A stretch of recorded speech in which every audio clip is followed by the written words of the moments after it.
This is Seth, and he is calling himself mountaineer, right? I would say an adventurer. An adventurer. Yeah, I don't really focus on just mountaineering. Mountaineering is one of the aspects of what I do, but anything to do anything to do with extreme environments. That's what I really love doing. It's about experiencing the journey and going through it and learning from it. Every time you go to an extreme environment, because I've been to the Himalayas 3 years ago, it taught me a lot about myself. I think being in an extreme environment really kind of brings a lot of things out of you. It's not just about being there, you have to experience a lot of things along the way. And usually this is eventful. Whenever you go to places like this, nothing goes to plan. Everything kind of falls apart at a certain point. Places like this, meaning like extreme environment places. That's right. So am I getting it right? You like pushing boundaries and like breaking limits. Yeah, physical boundaries and your psychological boundaries. Any insecurities you have will be presented to you. When you are in that kind of environment. Magnified 1,000-fold. Just because you have to make a decision at certain points of the journey. Can you continue? Can you keep on going? Can you make it to?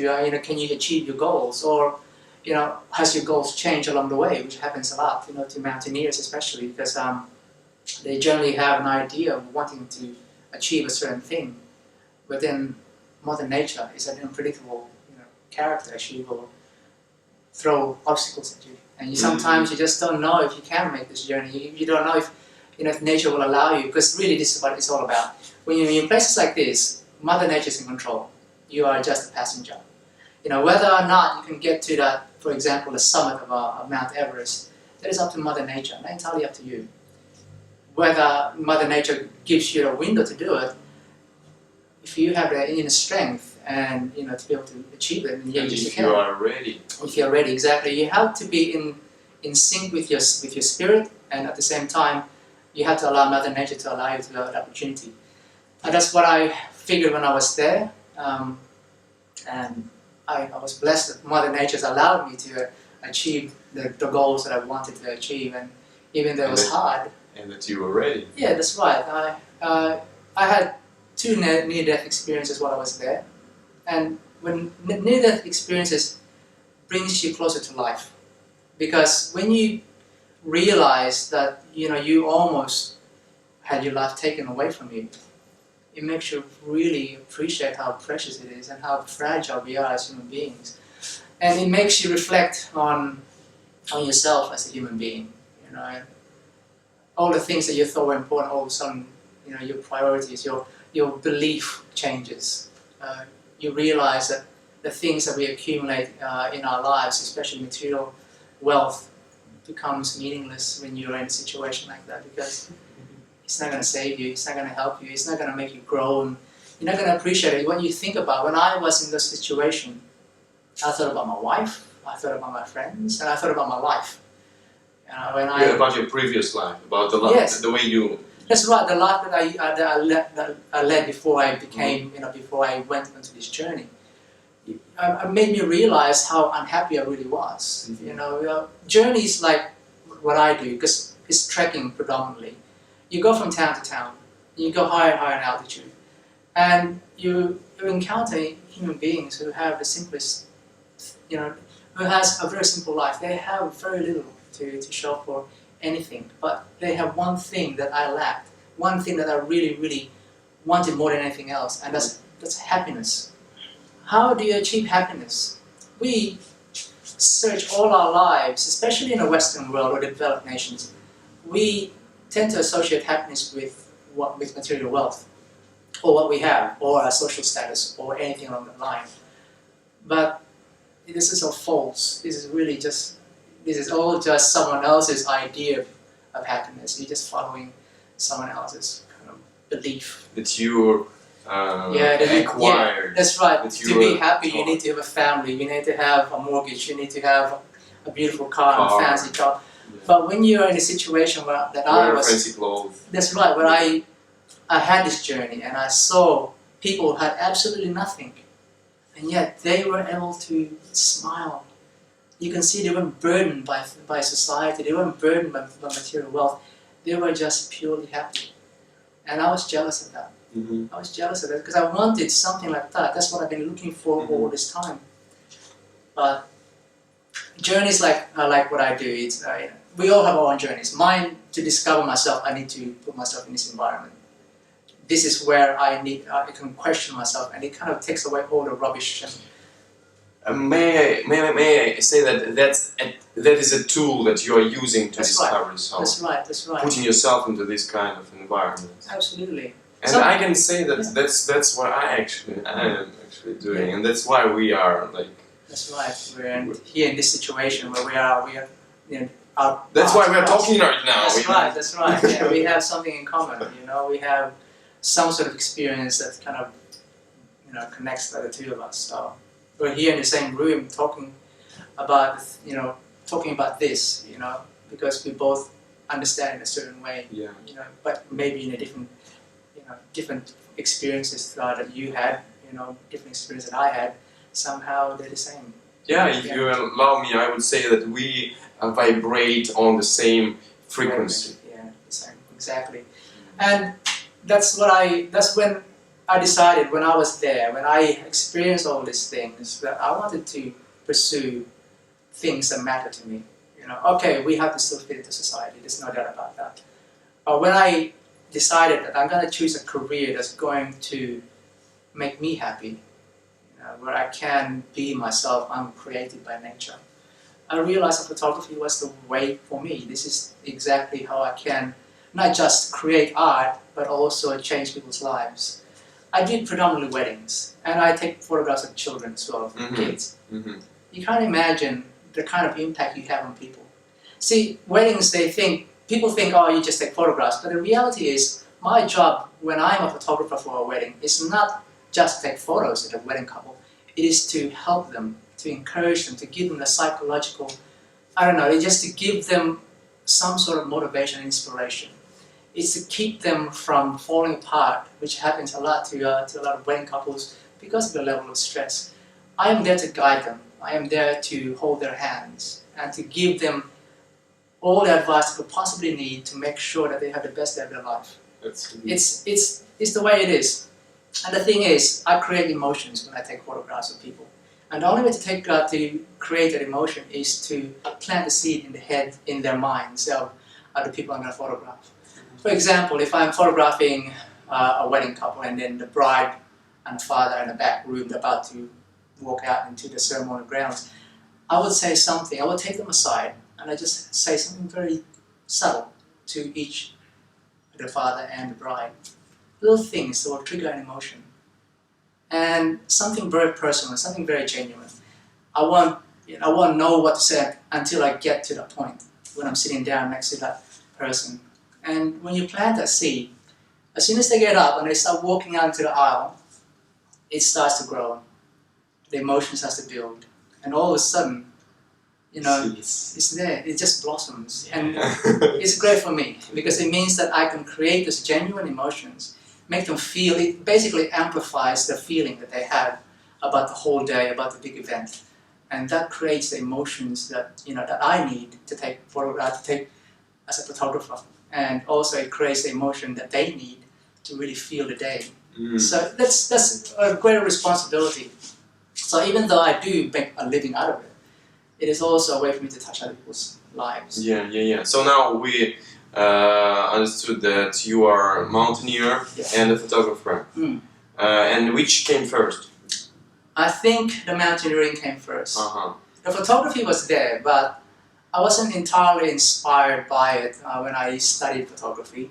I loved it, and because I loved it so much, I didn't believe I could make money out of it. I was so very naive at the time, so I left it for nearly 20 years.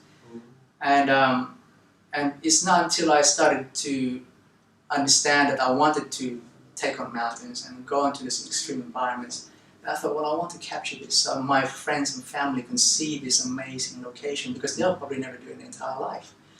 So in some ways, I can share my experiences with them, but in the best way possible. possible. You know, if you take photographs, fine. You know, we all It's can. like taking people there. That's with you, right. I want them to somewhere. Yeah, I want them to feel the journey that I went through.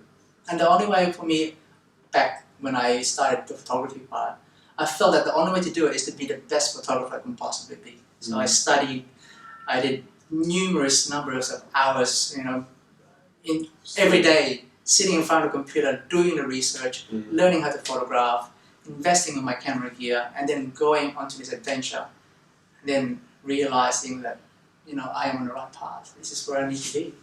Photography and mountaineering and or trekking, it kind of goes hand in hand, you know. It's the best way to really capture the moment and share with the people that you love. And discover, as you said. It is very much a self-discovery. You know, the whole idea for myself in this journey is to find out pieces of myself that I've lost along the way. We all do. We lose ourselves in our everyday lives in society. Whenever we go out to socialize with people.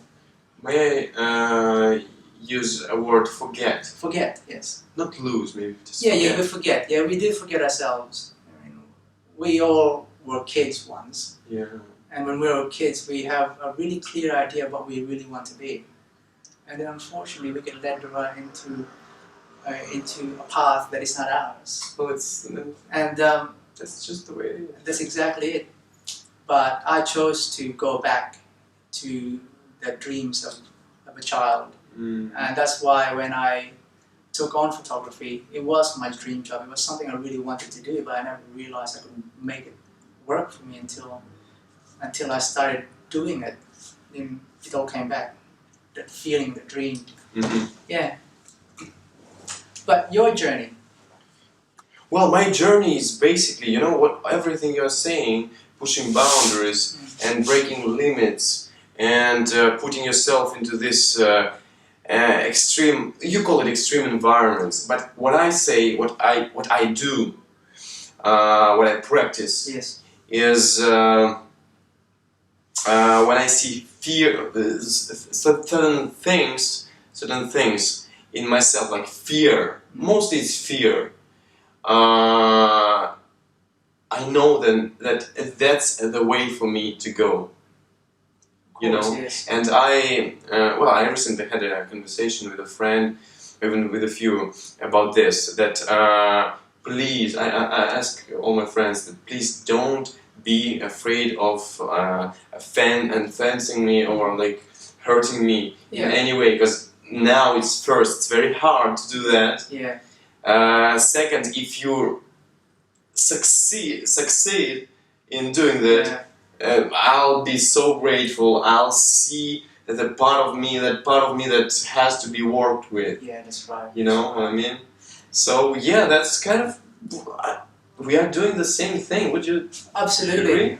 Fear is just really not knowing what it is. You know, and it's a lack of information or a lack of understanding. That's what really. Yeah, and it's.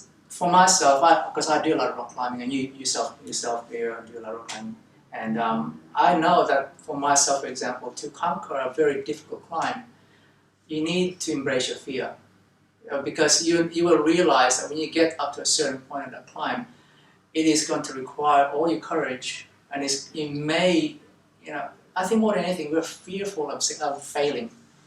You know, the fear of falling is one, but that's really just. That's a very simple fear that you can overcome, because until you realize that you're hard on a stone and you're safe, you're fine. But it's a psychological fear of doing the movement, or doing the action and failing. People are afraid to let go of certain things. Getting what you want. That's right. Yeah. Not being able to live with that failure, or not being able to cope with it. For my rock climbing friend or my partner in rock climbing, she's a surgeon. Your partner, your life partner. Well, she's just my rock climbing partner. My wife doesn't climb. Not wife. Yeah. Okay, got it. But she's a surgeon, and the thing is, when we first started climbing, she presented quite a lot of insecurities up on the wall, a lot of anger.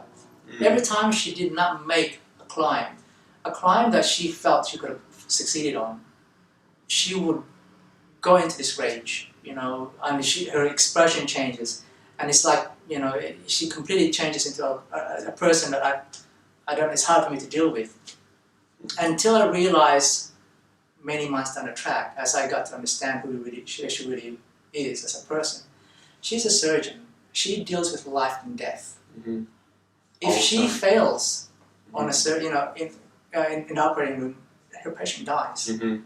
This is why for her failure is not an option. So when she failed in climbing, I started to understand why she was like this, and I started to try to understand how can I possibly get her to Embrace let go. her fear. Yeah, embrace it, but let go, because there are certain things in life where failure is not, is an option.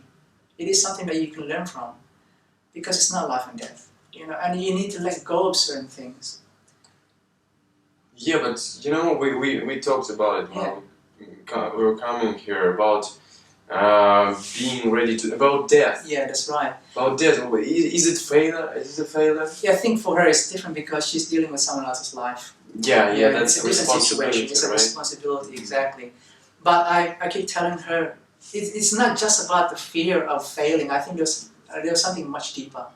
And it took many months for myself and her to finally understand what it was. And she just needed someone to trust. She needed someone to trust, someone to be able to tell her it's okay. And she never really had that. And that's where she found me to be the climbing partner that she's been looking for a very long time. Because I'm able to tell her, look, it's okay to fail. I'm here to support you. Nothing's going to happen to you. I'm going to keep you safe. She just needed to feel safe. And well, now every time we climb, she outdoes me in all the climbs most of the climbs that we do, which is good. But it pushes for me, being competitive by nature, I want to succeed as well. But having someone like that, someone to to kind of help you along the way, I think that's the only way to really succeed. And I firmly believe this. No one can ever succeed on something amazing or something difficult unless you have to help somebody else. You need help. We all do. We can't succeed on the most difficult things on our own. Whether it be your guardian angel, whether it be your best friend, your wife, your partner, your kids, somebody who is very close to you, who understands you better than yourself. You need people like that to succeed in life, be in business or whatever. And I understood that when I was in the Himalayas. I realized this because I was in a very bad situation with my health, and I was very, very sick. And like I was telling you before, I almost died twice while I was up there. But in both times, someone saved me. My porter, who was so very far away, somehow managed to reach me before I fell to my death. When I was in the situation where I almost had a stroke, fate intervened and said, no, it's not time for you to die yet. It wasn't me who helped myself. It was something else, something greater than me, maybe God or whatever. I'm not a religious man, but something intervened and said, no, it's not time yet. You need a bit of help here. I'm going to give you a bit of a hand. I'm going to let you have the opportunity to go and learn from this. And that's what it is. In business, it's no different. To succeed, you need the minds of other people, to get you along there, get you further into it and be able to succeed. You can't. If anyone tells you that they don't need anyone's help to succeed, they're lying to you. Yeah, we all need it, man. We all need it. Yeah, and support and acceptance and closeness of this. I call it family. It is. Friends. It is. It truly is. So well, I would say it's the most important thing. It is. We only succeed in life. We live to experience life, really. But we also can't live life without anyone else, without other people. We need other people in our lives to fully appreciate it. And even though I don't have kids, I know that life is a very precious thing, and the life of the people you love are more precious than yours. Really, that's my belief. Yours is, you control that. You have a certain degree of control of how you live your life.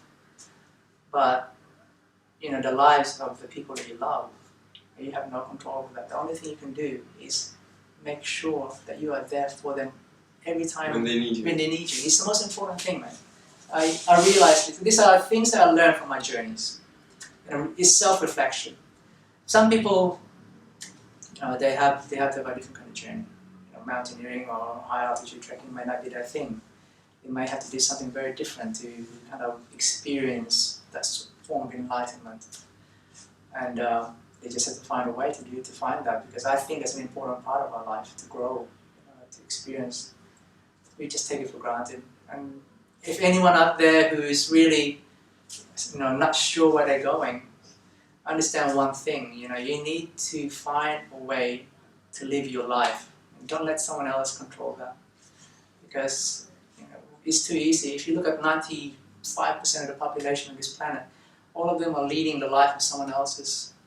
They're all following. They're all doing what they're told to do. That's right, exactly. Until you break out of that mold, there's no way you'll ever be able to fully understand who you really are, and you'll never be able to kind of understand who you really are. Yeah. And that's one thing I realized. And what would be what this person looking at us right now, uncertain and confused, not knowing what to do in life, and scared, and maybe even suicidal, what would be the words that you... For myself, I have been in your shoes. I've had a difficult life. I've had tragedies upon tragedies. And this is all at the beginning, the first precious years of my life. And it shaped me to the person that I am today. Suicidal was one thing I was when I was younger, because of all the events in my life, But at the same time, because I saw so much life gone, wasted, I didn't want to waste my own. Because mine is precious. Goodness. We might think, I'm 40 years old now, we might think we have a limited amount of time. The truth of the matter is we don't. We don't. We really don't. Time flies. As soon as you start experiencing life, as soon as you start seeing, it just accelerates, and you realize very quickly you need to start something now. And if you're feeling depressed, I suffer from depression. But what do you do? What do you do to overcome that? You have to find the courage to find someone to help you. That's one thing. Ask for help. Ask. If you don't ask, you're never going to get any answers. Can I say, you have to share. Yeah. Share yourself. That's right. Share the most precious things inside. All your fears, all your dreams. Just share. You have to share because, for one, on our own we're not strong enough. We need the strength of others. We are stronger as a unit than we are on our own. So if you have close friends, if you have a family, who is understanding of who you are, understands you and will not judge you, there are people to go to when you're in that situation where you just feel like you're completely alone. The truth of the matter is not. You imagine that. You just feel as if I am alone, I have no one. The truth is there are people out there who want to help you. 7 billion people Exactly. in the world. You probably don't want 7 billion people trying to help you, just want it's impossible. Yeah, exactly. You don't need all those 7 billion people. Yeah. And may I say, the first thing that's what I realized at some point, the first thing that you need to do is to be the person for others. That's right. That you want others to be. Exactly. Yeah, that's right. Empathy. Empathy is the one thing that helped save my marriage. Many years ago, when my wife and I we've been together for a very long time, and when we got married around the 8th year that we've been together. But a lot of the problems that I had, my personal problems from the tragedies of my childhood and the difficulties in my teenage years and so on and so forth, they were all still there. I needed to get rid of them. They were still part of my baggage that I needed to get rid of. I needed to kind of sort through. Mm-hmm. And unfortunately, it's impacted on my relationship with my wife. And on the brink of divorce, I decided to travel on my own. It was an advice, again, the help of somebody else. Advice from a friend who's been married 36 years, and he said, look, you need, what they did to save their marriage was they traveled alone. now and then to rediscover themselves and find out who they really are. And in a last-ditch effort to save my marriage, I decided to do the same thing. I talked to my wife and I decided to go somewhere by myself for about 3 weeks. And in that time, faith intervened and many things came to light. A lot of things came into place, and I realized one very important thing was empathy. You see, I always blamed other people for the things that happened in my life. That's why this is what I used to do. It's more convenient, it's easier to blame someone else. To take away the blame and pass it to someone. And may I say, refusing or decline, like refusing to take responsibility. Yeah, exactly right. And also, it was the one thing that I realized that during my 3 weeks being away and being alone and reflecting. Yeah, there was a point in that trip where my heart broke when I realized what I was doing to my wife and the lack of empathy I actually had, towards the people that I love, and especially the one I love the most. When I started putting myself in her shoes, in her position, then it made me understand how much she sacrificed to be with me, how much she gave up to be, to keep that relationship going, because she loved me so very much. I felt completely heartbroken when I realized how much I was hurting her. And I wanted to save that marriage, and the only way I could do that, and this is the one thing that people need to understand, you cannot ever change somebody, ever. Not by what you do, not by your actions, you will not be able to change someone. You can possibly give them advice and give them some, but change is only possible when that person wants to change. And may I say what you can do, and I've been saying it for a long time, is just to be an example, to be an inspiration for the people. That's right, that's right. That's the only way you can change, you can actually have an impact on other people's life. That's right. Lead by example. That's the way to do it. And knowing that I can't change somebody, I can at least give them the tools to change. That's the one thing I can do. I can give them the advice, the experience that I've had. I can share the things that I've done to achieve what I've achieved and overcome the hurdles that I have. Giving them the tools is essential for them to to at least have that understanding. But change will only come when something will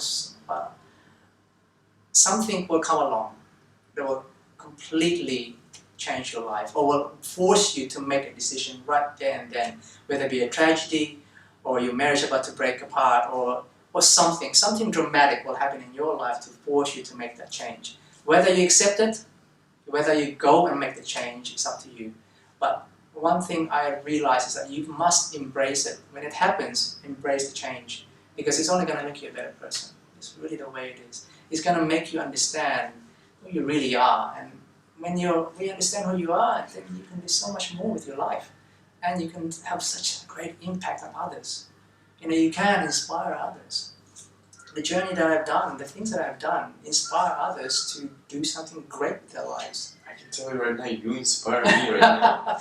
Oh man, you still got many years to catch up with. By the time you get to my age, you'll have a lot more to inspire people with. You have a great amount of tools to use. And that's the thing, you inspire people. And one of my favorite saying that I kind of made up for myself is that to be amazing, you have to do something amazing. And that's the thing, you can't just, amazing things doesn't just happen to you by just sitting there and doing nothing. You must find something that you really want to achieve, something great. And whether you fail or succeed, you are doing it. And you will realize how amazing a person you really are. A lot of people don't realize that they can achieve great things until they force themselves to. That first step is so freaking hard. No one wants to make the first step. It's too difficult. It's too scary. But I wanted to do something amazing because I felt that my life wasn't going anywhere. I felt like I was just doing the same thing as everybody else. And I wanted to break, like I said, I wanted to break the mold. And I wanted to achieve great things. I still want to achieve those great things. Why not? And you will. Well, of course. We have to. We have to aim, and you have to be egotistic about it. There's no two ways around it. If you want to do something amazing, you have to do something amazing. And you have to go and tell yourself, I am going to do this amazing thing. And take the first step. Yeah. To take this step into abyss, into unknown. That's what you're doing now, man. You know, it's the same thing. It's not different to what I'm doing. It's That's just a completely different. It's a different approach, but it is amazing what you're doing. So, you know, and these are experiences that you're recording on film right now, and you can reflect on this thing, on these recordings, many years to come. And What we are doing now is that we are sharing. yeah. We are sharing, and if we can have this impact that I was talking about on other people's life, you know, I don't need anything else. No, man, seriously, there's no greater feeling when you're, you know, than having made something, do something incredible for somebody. When you change someone's perspective because of the actions that you've done yourself. Sure, I suffered a great deal to do the things that I did.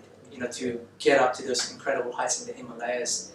I have suffered so much, and yet when I see people, when I hear people talk to me about it, and their eyes brighten up, and you know, and their hearts start to raise from the stories that I tell, I realize that it was all worth it. All that suffering has made an impact on this person. It's going to make an impact on someone else, and they're going to do something amazing because they are now inspired to do something. That's called butterfly. It's a butterfly effect, exactly it. Beautiful effect, you know, and that's what it is. It's planting a seed in someone's head that they can achieve something great. But until you decide that you want to do something great, then you won't be able to do anything. Great things doesn't happen just in front of you. You have to go out there and find it. You have to go and do it. And making yourself is the thing that we are doing. Yeah. Making yourself. We're never making something great of it. Not something great. Actually, you know what? I would say that we are already. It's not that we are already, but we have all that potential inside. We are born with the potential. We are given it. What the thing is, as we start to develop into adults, unfortunately, a lot of us suppressed, not by our choice. It's suppressed by other, external, entities that that is part of society. You are told this is what you need to do, but you have a choice at the end of the day. Whether or not you can achieve these other things. The way I see it, we have to live like chameleons. That's how I see myself. When I came back from the Himalayas, I was completely awake, completely aware. Because I've experienced such great things, such difficult things, and have seen such great visions of what my future was ahead of me in my future. I realized that this frame of thinking, this frame of mind, or this thought process cannot sit well in your everyday life. If you start talking to people about these things in a particular context, they're not going to understand it. You're going to be alienated, and that's the way it is. Because when you understand the truth about everything, when I came back from the Himalayas, I got back home, and every time I saw the news, every time I read a newspaper, every time I saw anything on the internet, I just realized what full of rubbish they were. I saw the truth and I saw the lies. And how do you cope with that when you understand the truth about everything? How do you cope with the truth about everything when you understand everything so very, very well or so very clearly? It's very easy to find yourself in that position of being depressed, being lonely, being alienated. It's very easy because all of a sudden being an outcast. Yeah, you're an outcast. You become an outcast, and this is the thing. When you do things like that, when you put yourself in extreme situations, when you come out of it, you are going to be a changed person, a very different human being. It is different in that you are awake. You are entirely yourself. So you have to make a choice. How do you continue living in society? And I choose to be a chameleon. I basically adapt to the situation that I do, knowing the knowledge that I have. If people want to listen, if there are those who wants to know and is sincere about it, then I will talk to them about it. But to live a life where you are not, you're not being ridiculed and you're not, being seen as anything but a normal human being. You have to be something. You have to kind of just blend in, and that's what I do. I blend into society and go, this is what I need to do. I need to earn money. I need to have this. I need to have that, because this is socially acceptable. If I start to push these things away, it becomes too difficult, and your quality of life and everything else will just diminish. Even though you have this incredible enlightenment, if you can't live with society, it's a difficult thing. And unfortunately, this is the way life is. But it's not a bad thing when you can change and adapt to the situation that you're in. So I'll be walking down the street and I know full well what's going on in the situation on this street.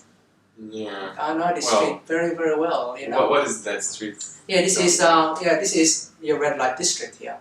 So I understand what goes on, the politics and everything else that goes behind it, the hierarchy that's involved, and where the money goes and who gets them.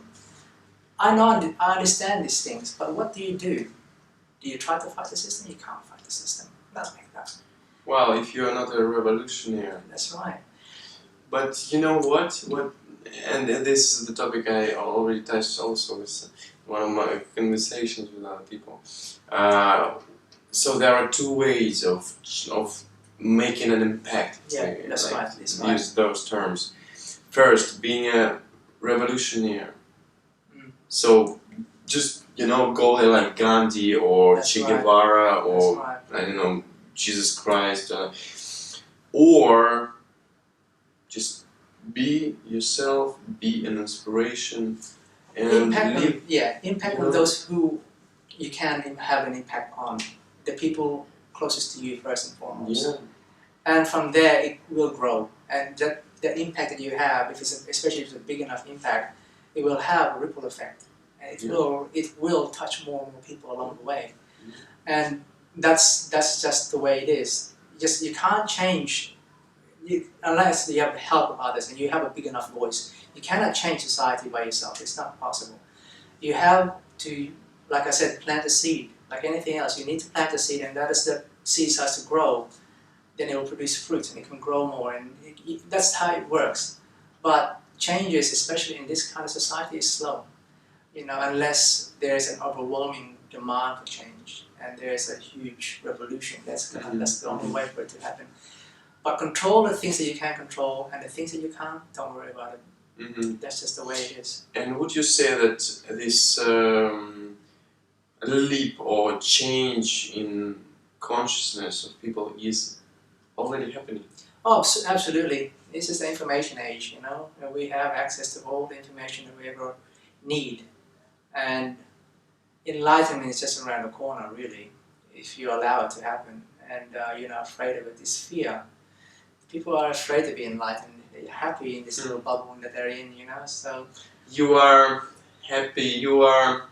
How would you? You are comfortable. You're comfortable. That's bubble. Right. So this is where you are. Everything is working for you right now. Yeah. So what we are talking about is stepping out of the comfort zone. Unfortunately, that little bubble is a small little world. If you see the size of this world of ours, it's much bigger than that little bubble. Oh, how big it is! It is a really how deep.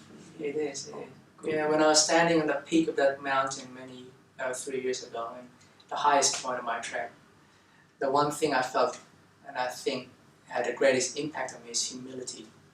You feel that sense of humility, because all of a sudden you're this little tiny dot, surrounded by the most amazing mountain range on the planet, that's been there for billions of years, and I've only been on this planet for 40. And I'll be gone in the next 50, who knows. And that mountain range and this world will keep on going for the next 6 billion years or whatever it is, the life that our star has left. So our moment in time is just, it's only a glimpse, it's only a fraction of a second really in comparison to the universe. Yeah, you know how I got it? Insignificantly significant. Significant, exactly. That's right.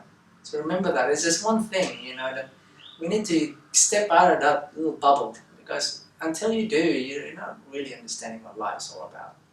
You're not really living life. You may think that you are. And that's what we all. I believe that entirely when before I started doing the things that I did. I always believe that this is the way it is, and this is how it is, and you earn your money, you start, you buy your house, and you live that life. But deep down in my heart, I keep thinking, surely there must be something greater than this. I keep thinking that there's something more important that I need to do than this. There's something greater. And I wanted to go and find it. And that's exactly it. I wanted to do something great. Because I wanted to experience what it's like to do something great. To feel it. And the only way to do that is to step out of that bubble and go and find it. And allow it to happen. And you have to allow it to happen. Because it's scary. It is scary. It is fucking scary. Going out of that boundary, that comfort zone, talking to that girl that you like, for example, that you never had the courage to, until you actually do it, you'll always be living a life of regret. Seriously, the crush that I had with the girl from primary school, I never had the courage to say to her, how much I liked her, but to this day, I still have that little regret. But I learned from that experience. Again, it's just because I was too afraid to step out of my bubble. That's the important thing for me. Is every time I feel fear towards something, it's usually because there's a certain misunderstanding, misconception, or whatever it is. There's something there that I don't understand, and because I don't understand it, I'm fearful of what it could be or what the consequences might be. But then you have to just think, okay, what's the worst that can possibly happen? If you don't, you fail. In some situation, you may die, but life is life. It's not that is ours, but it's not really our control. We don't have the control for how long we're gonna live.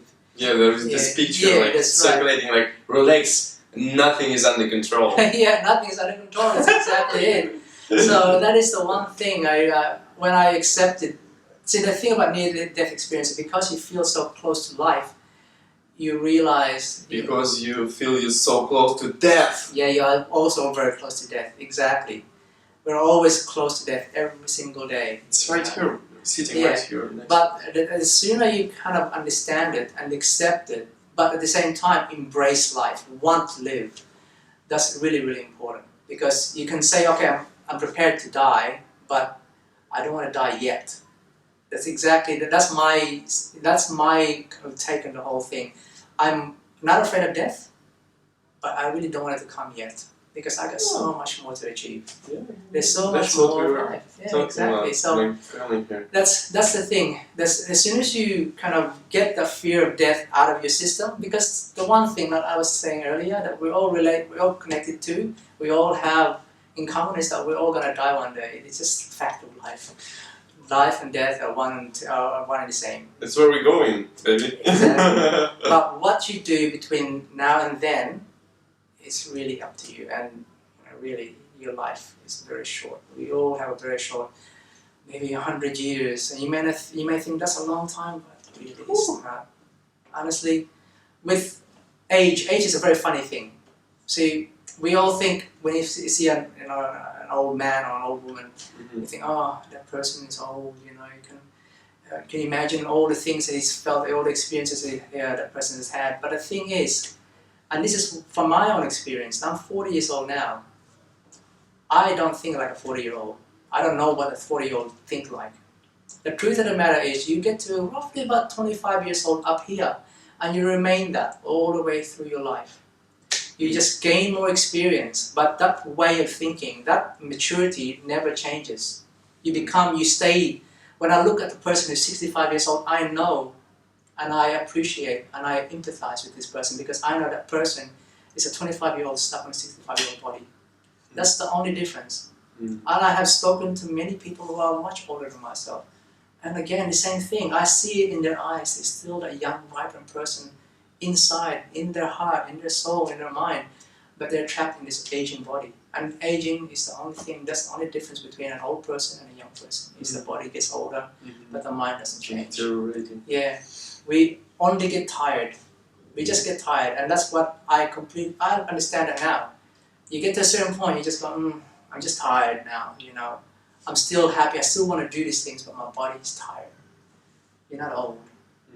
You really, the word old is a horrible word. It's not really, it should never exist. Because I believe that we're all young all the time. It's just unfortunate. Yeah, like you're 40 years young. Yeah. And honestly, I don't feel it in my mind, in my heart. I still have this amazing want to experience life, adventure. And I know when I get to my 50s and 60s, it'll be the same. It'll be no different. But I know that the body will start telling me, oh, it's getting harder to walk. It's getting harder to do things. Everything hurts all the time. But yeah, just the next time you see your grandfather or your grandmother or someone old, just realize and know that that person is not 65 up here. They're only 65 in the physical appearance. That person is still a young person in their mind and their heart. They just can't do anything about it. True. Yeah, exactly. Just remember that. And that way you can appreciate old people. Yeah. And may I say, would you agree that we are all the same? Oh yes. We are all the same and we are all unique. Absolutely. And we are all the same in our uniqueness. Yeah, that's exactly right. I have not met anyone who is exactly the same as someone I met. Never. They're always. Sometimes you have similar traits. Maybe you have similar features, but they're complete opposites in many ways. You will not ever come across. So it's another paradox. Never. Yeah. You will never come across anyone who is the same as someone you know. Never. Even though you say, "Oh, that person reminds me of this person." Well, maybe pieces of that person, maybe certain things will, but the reality is they're completely different people. You know, and that's important to know because uniqueness. Yeah, uniqueness. Appreciate that because. And you are unique. Absolutely. You are unique, and that's the beauty of it. That's right. And do something unique. Do something amazing. And you are already doing it. You are living your life. You are sitting there watching us here. Talking. That's right. You are living your life. You are making yourself. You have to do it. If you don't, then really, I don't think there is a way not to do it. Yeah, that's right. There is no way of failure. You can't fail. Can you fail? Not really. Can you make a mistake? The thing is, mistake is part of life. It's part of growing. If you don't make a mistake, you don't grow. It's not impossible. I mean, it's not possible to make a mistake. Failure is something that you need to kind of understand and embrace that part of it. Because as soon as you are able to understand that you are going to fail at certain points in your life, and you may fail many times, it is fine. Oh, well, you're vibrating. Yeah. Failure is part of life, like I said. It is part of life. It is part of growing up as a human being, and it's only a good thing, really. If you look at failure in a negative way, then it's going to have a negative impact on you. But if you see it as a positive way to improving yourself and trying to find a better direction, then that's the way to do it. You know, understand failure. I embrace it all the time because what I do, there is always going to be some form of failure. Yeah. And if you don't take that in, if you don't embrace that, and if you don't accept it, then it's hard to move forward. It really is. If you're on the top of an incredibly hard mountain and the slope is incredibly dangerous, and you're trying to get there, and then you fail, and then you think, oh, that's too hard, it's too scary, I'm not going to do it. But then the reality is you probably are able to do it. You just need someone to tell you, someone to help you. You just have to kind of step back and say, okay, how can I do it? There is a way.